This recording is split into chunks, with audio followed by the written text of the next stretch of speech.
Commodore Perry's arrival was not, in fact, a surprise to the shogunate. We now reveal that shocking truth. A year before the black ships appeared off Uraga, a crucial report reached the shogunate.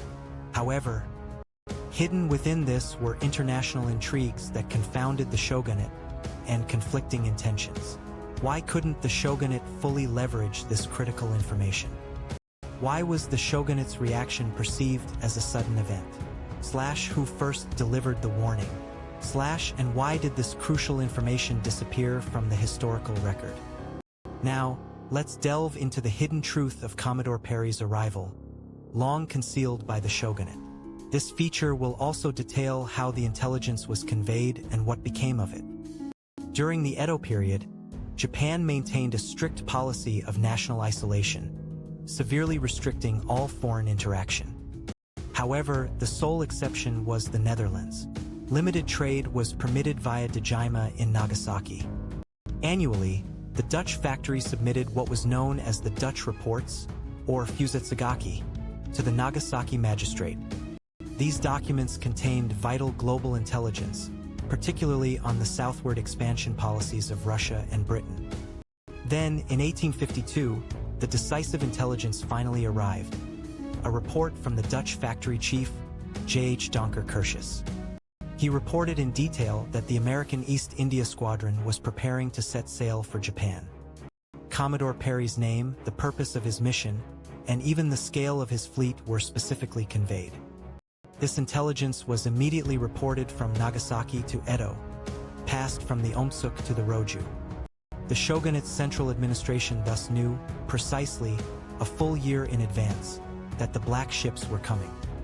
However, the true nature of the discussions this intelligence sparked within the shogunate remains shrouded in mystery. So, why couldn't the shogunate act upon this information? Abe Masahiro, the chief Roju who received the report, recognized the profound gravity of the situation. He first ordered the strengthening of coastal defenses, but implementing concrete measures proved immensely difficult. For a shogunate determined to uphold its isolationist policy, the demand to open the country threatened its very foundation. And, strikingly, Abe Masahiro sought the opinion of Tokugawa Nariaki, the daimyo of Mito domain. This was an exceedingly rare move, as the Mito domain had been deliberately kept at arm's length from the shogunate. Nariaki was known as a staunch advocate for expelling the barbarians, and the shogunate sought his counsel. The shogunate's sharing of this intelligence with powerful daimyo proved they took the situation with utmost seriousness. However, this information was not widely disseminated to the populace. It was treated with strict secrecy. Amidst confusion and rigid information control, the shogunate failed to forge a unified, effective stance. Why didn't the shogunate widely publicize this crucial intelligence to its people, sharing the impending sense of crisis? The shogunate's primary reason for withholding this information was to prevent domestic unrest. They feared news of foreign ships arriving would sow unease and agitation among the common people. Furthermore, opinion within the shogunate was deeply divided between opening the country and expelling foreigners, lacking any unified view. They feared that publicly disclosing the information would only deepen the already pervasive confusion. However, this strict information control ultimately led to the shogunate's critical miscalculation. Despite prior knowledge, concrete preparations and the fostering of national awareness failed to materialize. While some domains began to implement their own defense measures, nationwide coordination remained non-existent. The shogunate attempted to simply buy time, but Commodore Perry's arrival was swifter than anticipated. The long-standing policy of national isolation constrained the shogunate's decision-making, severely hindering any flexible response. Why did the shogunate's foreknowledge fail to translate into effective action?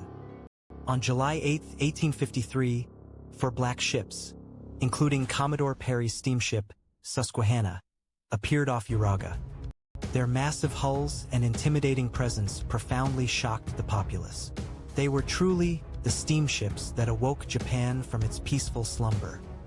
Despite having prior intelligence, the shogunate's response proved reactive and delayed.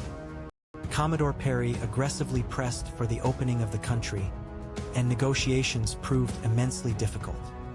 Many Japanese felt profound fear and astonishment at the black ship's sudden arrival.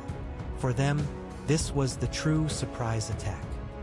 As a direct result of the shogunate's information suppression, the people lost the vital opportunity to share in the crisis ahead of time.